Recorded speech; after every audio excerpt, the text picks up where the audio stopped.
Sometimes you don't need a big and fancy setup for a professional result. I've tried this small budget light for my recent music video shoot, and I can honestly tell you I'm really impressed. In this video I'll break down what makes this light so useful, where it shines, and what I don't like about it. Let's jump right in.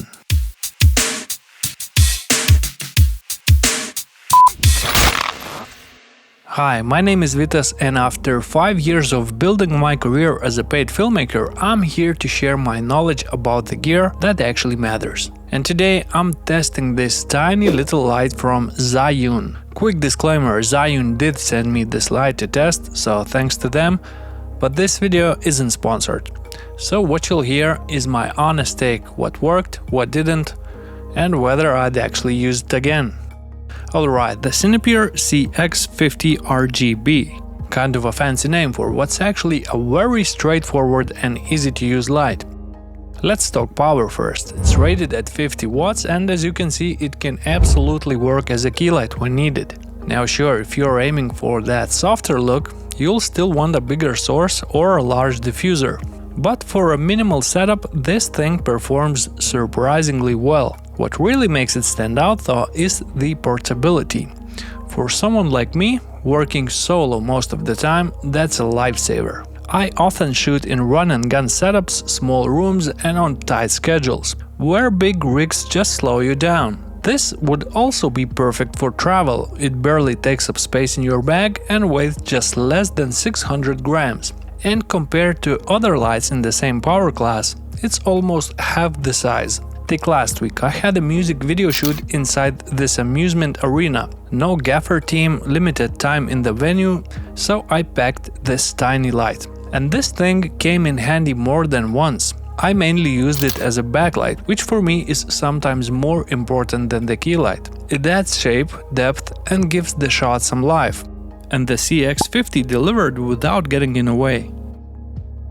Now let's break down some of the core features this light offers, and later on I'll get into what I didn't like and whether I think it's worth the price. Speaking of price, the CX50 sells for around $150 US. For a budget tier light, that's pretty fair in my opinion. One great feature is how quiet it is. It's practically silent even with a built-in fan running, so you can place it right next to your mic setup for podcast or talking head videos like this one, without picking up any noise. That built-in cooling system is efficient too. I haven't had any overheating issues at all. The light ships with a nice dome diffuser that helps soften the source. You can also pick up accessories like softbox with a grid, which gives you even more control. It uses a mini mount by default, but with the right adapter you can attach standard Bowens mount. Now let's take a look at the quality of the light itself. It has a range from 2700 to 6500 Kelvin's temperature and has the rating of 95 plus CRI for color accuracy, which is pretty nice for such an affordable light. For basic needs, it's more than enough. Besides that, it comes with a bunch of effects, and what I was really impressed, it has a very intuitive app to control the light. Sadly, I have only one Zhiyun light, but I can see I should be able to control multiple lights in groups or create dedicated scenes. Beyond the basics, it comes packed with RGB colors and built-in lighting effects, things like flash, pulse, TV, candle, and so on. Battery life is another highlight. At full brightness it runs about an hour. Now in my case that wasn't quite enough for the full shoot, but the good news is you can power it via USB-C, so if you're carrying a power bank you can easily extend the runtime on location.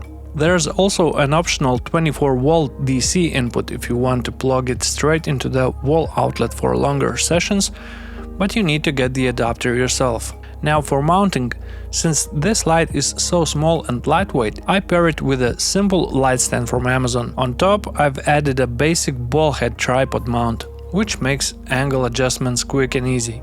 The whole setup is light, compact, and super easy to move around on set or during travel. Now, a few things I don't like about this light. First, I really wish it had some kind of a cover for COB LEDs when packing. Something like a lens cap would do the job. With a reflector attached, the shape gets a bit awkward and it takes up more space in the bag than it needs to. Not a deal breaker, but definitely something I noticed when traveling with it. The other annoyance is powering it on. You have to press the button on the top and then rotate the dial in the right direction just to power the light on. I get it, it's probably to avoid accidental power on, but honestly, it's a bit much. Maybe I'm just old school, but I'd much prefer a simple on-off switch. When you are working fast, that extra step feels clunky. Apart from that, though, the light is genuinely impressive. So, is it worth your money? I would say yes. But who is this light really for? I'd say it's a solid tool for solo creators, run-and-gun shooters, and anyone who travels a lot. It's not a replacement for a full lighting setup, but in tight spaces or when you need to move fast, it really holds up. For what it is and what it costs, I think it's a great little piece of gear to have around. If you are curious to check out the light yourself, I left a link down in the description. If you got any questions, drop a comment below, and if you want to take your iPhone filmmaking to the next level, watch this next video.